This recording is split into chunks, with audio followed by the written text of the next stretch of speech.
Ấy coi sấy món chưa? Sấy món đi à? Sai từ lúc chúng ta đi coi tôi này sai từ qua sáu mùa vụ đó.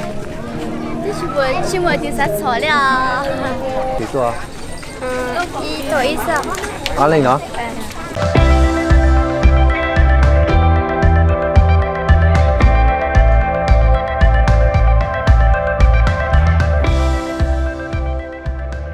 nhớ rằng ấy trong mỗi cái địa phương gì sudah nông là để vậy nông là gì nhắm tới cái pelu xã cà phê để nó để hoa đèo cà phê nữa lúc họ chơi xa ta sau này nó cũng cho cái mùa xây cho số đều cho hướng con để về họ chơi oxy nữa mùa nhớ rằng là biết được hướng con nè mong như vậy à hôm nay mình thấy đã mấy ở số nào cái lên nào suối này nằm mong là mong đó là mong lèn mẹ mong lèn mong đó à mong lèn hả sẽ ý giảm đấy nhở nó mấy tôi xí là này bây giờ lấy tôi kia ở bên lèn thì nó có một cái gì à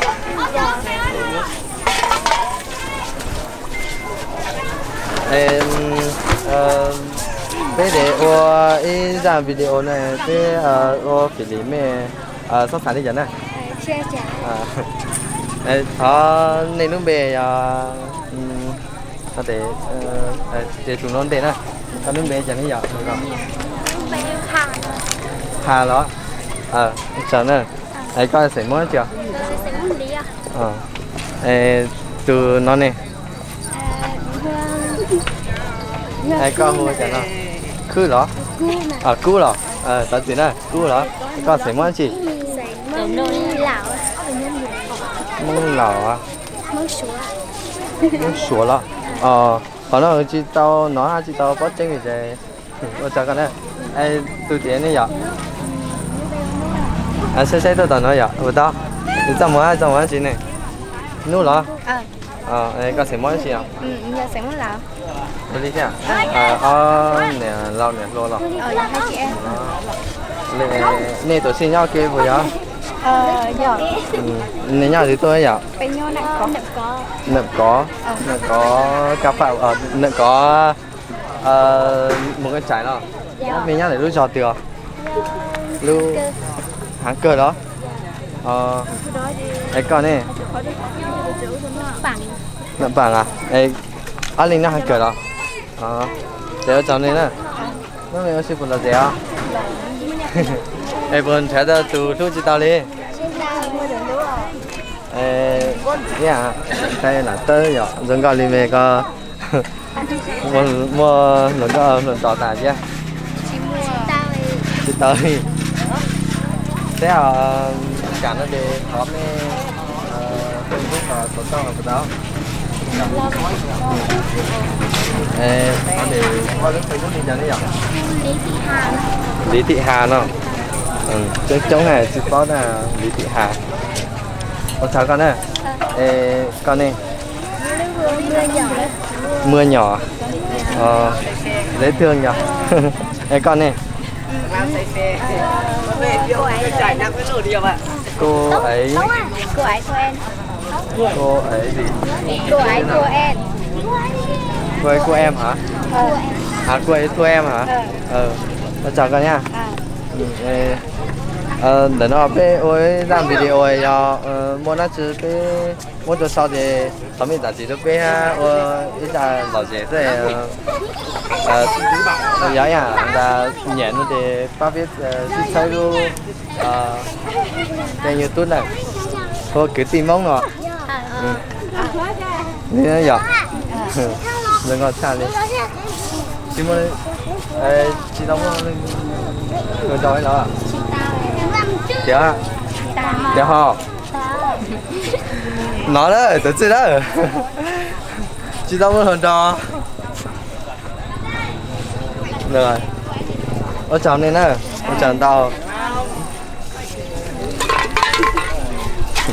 đây à đang rằng hưởng gặp đang show hả sư phỉ lý thôi cứ nó có thả nó biết được lùi ạ. Năm ạ. Lúc này nó là để cái có tuổi có tuổi tí tuổi. Ý lịch sợ. Mấy lên chứ?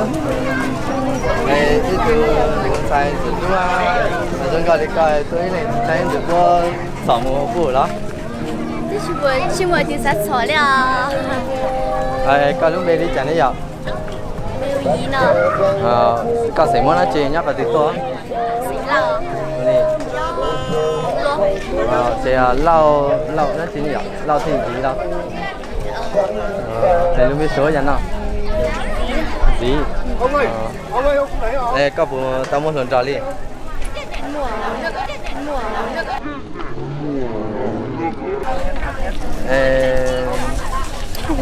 Tôi xét cho vậy. Xem nha, nhớ rõ ăn được không cậu? Đấy là món là số. Món nha. Nãy là số, này là số nè. Sư phỉ lý thôi cứ cũng dù nè lên thẳng ở bên lưng đây ạ. Có thấy được ạ? Thì lúc này lấy tôi là để tôi được lên thủy tôi. Tuổi ít sợ. Lên đó. Ủa lên, nên nhau có tiền lên đi ạ? Ý cà phê. Nhau lúc giờ tiền lên. Limon. Ủa lên. Để tao nó bị lên chén đi ạ. Uống cào. Cào đó. Giống nhau từ giống cào nào. Giống cào kìa ạ. Này con này từ mỏ. Chẳng đâu hả? Hồi chẳng đâu lo. Vừa nó chơi của bao hộp con này. Giờ nhớ để bây giờ nó về sao bao mình ghê cả. Nhớ là này. Có chỉ nhớ. Nhớ mua gì? Ôi liền. Ở đây từ mỏ. Có lúc bây giờ này ạ. Trắng rồi. Trắng đó. Ở chỗ này có sấy mỏ chưa? Con này mỏ.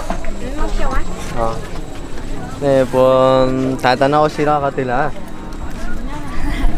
Nhớ nó chứ. Này bộ tuần tuổi tôi lì là. Đi ăn nhẹ tổ ra. Năm mà bữa tôi này giờ, năm mà tôi giờ là gì cái này năm mà bữa tôi à? Ít tuổi. Năm mà chỉ cần đấy là.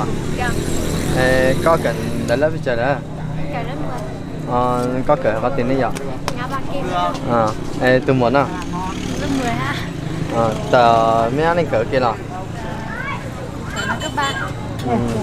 Ở đây thân nhở. Ở đây.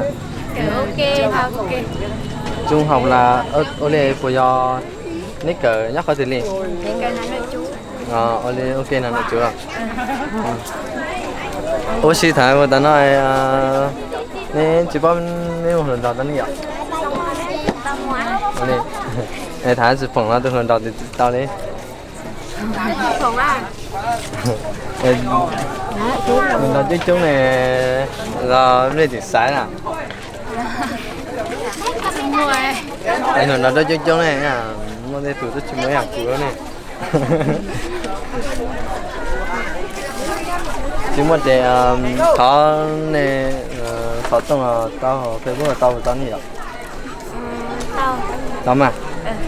Này anh để chụp coi Facebook mình chẳng đấy ạ. Sùng thị gầu à? Sùng thị gầu đó. Con này. Ủa? Ủa bây giờ sùng thị gầu đó. Bây giờ có chiếc sau lùm mông nhỉ? Mình sẽ có những bên lùm mông là nó sau cực này. Ủa lên à? Đây, con này lùm mông à?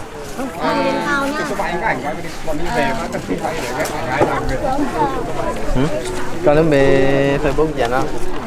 Không loại. Chỉ trong một nèo lấy từ đây là tôi tao bao để đi nhá. hả? Có cảnh thấy giờ bắt đầu.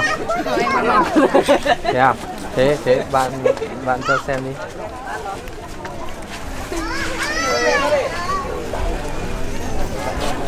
Đang tụt quần cái kìa. Kéo quần em lên đi, quần em tụt kìa. Không phải phong cách hả? Anh nhớ nó. cúc Caroline đúng không? Caroline. Gì?